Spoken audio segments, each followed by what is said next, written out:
Good afternoon. We asked you here today because we want to assure our residents, our businesses, and visitors that preparations are well underway in Atlanta to deal with Hurricane Helene. Forecasters say Helene could be unprecedented for Georgia, and the governor has already declared a state of emergency for the entire state of Georgia. Forecasters say that we are in for some difficult weather events ahead. Right now, Atlanta is under a tropical storm watch as well as a flood watch. I've asked my senior leaders that you see here, department heads and commissioners and chiefs, to join me today to answer any questions that you may have about city operations and our preparedness. We just exited a call of about 97 senior leaders of the City of Atlanta's various departments, where all of us were on the call going over our various responsibilities, led by COO Burks and our emergency preparedness team. So this is where we are right now. Our Department of Watershed Management has been proactively working since we first learned of the possibility of Helene, cleaning out storm drains and making sure our low-lying areas have all of the things that they need to divert water. Watershed Management has emergency response teams in place to address any issues that arise. They're paying close attention and monitoring water flow in the city's known flooding hotspots. Again, they've been preparing and performing routine maintenance and concentrated cleanouts to ensure that stormwater drains are unobstructed by any debris in areas prone to flooding. The Department of Parks and Recreation's forestry team is working closely with our Department of Public Works and the Department of Transportation, as well as Atlanta Fire Rescue Department, to coordinate any tree removal and storm debris removal. Department of Public Works crews are out cleaning draining systems, anticipating the heavy rainfall as well. They've already moved vehicles to higher ground. And as of right now, DPW has a 24/7 staffing plan ready so that there will be no time during this state of emergency when the city is uncovered. The Atlanta Department of Transportation crews have already cleared bridges and curb inlets where we expect to see flooding. Chainsaw crews are on standby, ready to respond quickly to downed trees. Also, barricades have been strategically positioned for rapid deployment.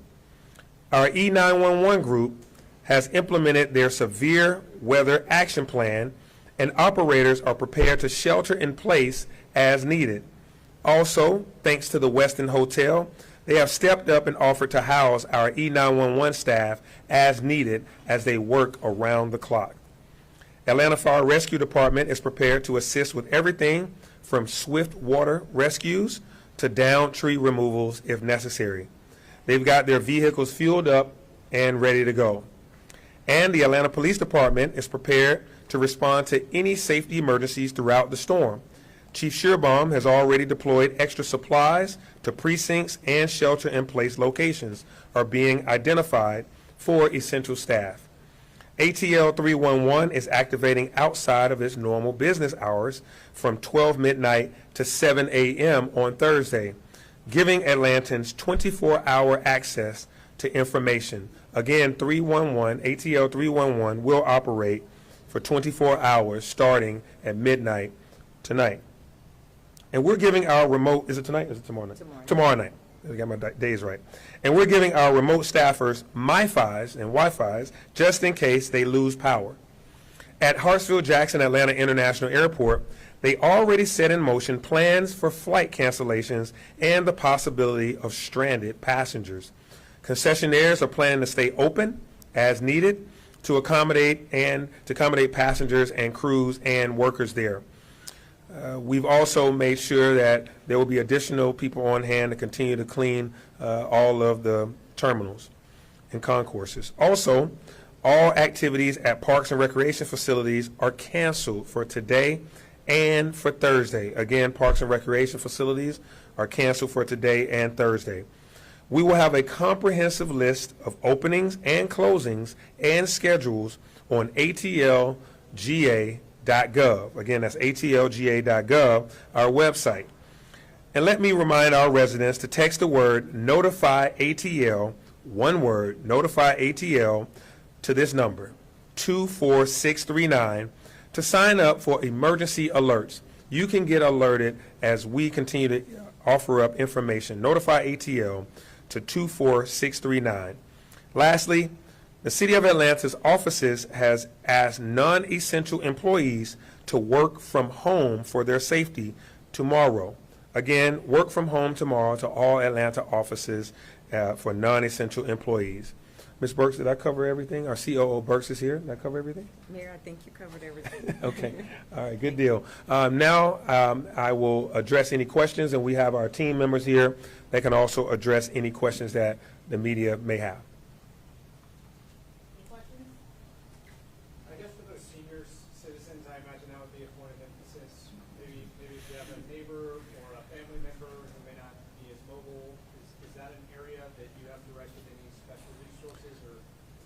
Yeah, so one thing that we've learned over time is to make sure we have good phone numbers for all of our senior centers, our senior high rises, and our senior facilities. Our Office of Constituent Services was on that call, and their team are already making sure that they make provisions to reach out to senior high rises if they end up having any kind of power outages. How can we get to them to help them in anything that they may need? We learned a lot from previous emergency situations to coordinate with them. Atlanta Fire Rescue Department, of course, obviously is a great line of defense in being able to communicate directly with community members if they have power outages or down trees. And we've also already been in contact constantly with Georgia Power should individuals, whether they're seniors or otherwise, have power outages in their community, so that Georgia Power can then go out there, cut down tree limbs, as well as restore power as quickly as possible. So Mayor, we know. Yeah. Mm-hmm. So Mayor, obviously you call this unprecedented. I mean, what truly are we expecting tomorrow when it comes to streets, rains? I mean, have we ever seen anything like this here in the city? Well, I can't go as far back beyond where I would have been as alert about it as I am now, but I can tell you this is a state of emergency by the state of Georgia. We're seeing the effects of heavy rains that are coming our way. We have seen it move from a tropical storm to a hurricane. There were some estimations earlier that it was just going to be a tropical storm. Now it is indeed a hurricane. And this is, and you know, let me not get too far out on a limb, Felipe and Asher, but this is the culmination of two storms at once. There's one that's, of course, coming from the Gulf and one that's coming from the West. So we have that culmination that can make for a pretty hostile event and bring about a whole lot of rain. A lot of flooding is the potential there. High winds are also of concern. We've seen these in times past, so we're asking everybody to think about everything that you have, from your pets to your patio furniture, to any kind of thing that's outside. Think about events that you may be planning for tomorrow afternoon, tomorrow evening. With high winds, heavy rain, you may want to postpone those events and make sure they either move indoors or that you postpone them altogether. So this is, while it may be unprecedented, it's definitely a set of events that we take very seriously and want to make sure that our residents, businesses, and visitors prepare for. Mayor, have you looked at any past events to help inform you on how to prepare for this one? I mean, I know like last year around Clark-Atlanta University, there was some flooding there. Yeah. So maybe that's been a point of focus to go back into problem areas in the past. Vine City, they've had historic flooding in the past. The city's taken measures to shore up some of that. Do you use past events to help prepare for this? Absolutely. We use past events as the ones that you've mentioned. Atlanta's hilly. We're a city of 1,000 hills, as it's been called before. And those low-lying areas are bowls, if you will. So while our watershed management department has done a lot to install vaults, to install sewers, there's still the possibility, when you have so much rain falling in a short amount of time, that those vaults and those sewer drains could get overflooded.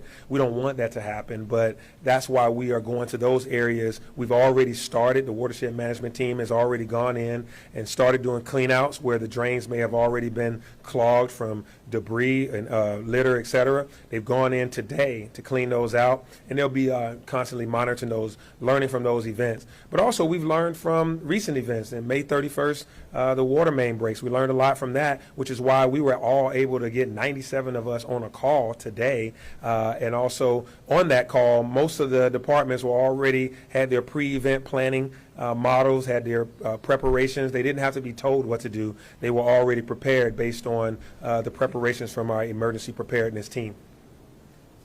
Question right here?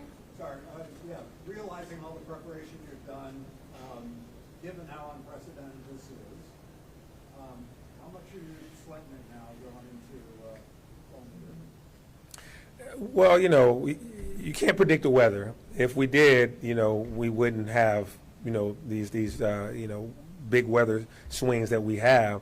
I wish that we, would have this thing just quell and it go away. So my deal is we have to get prepared anyway for whatever may come.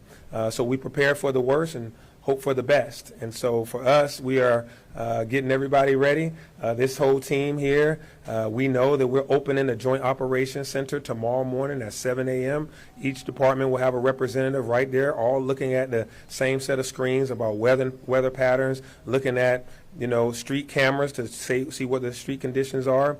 Our non-essential employees will be working from home, and our essential employees will be out and about on the streets of Atlanta, making sure people are safe.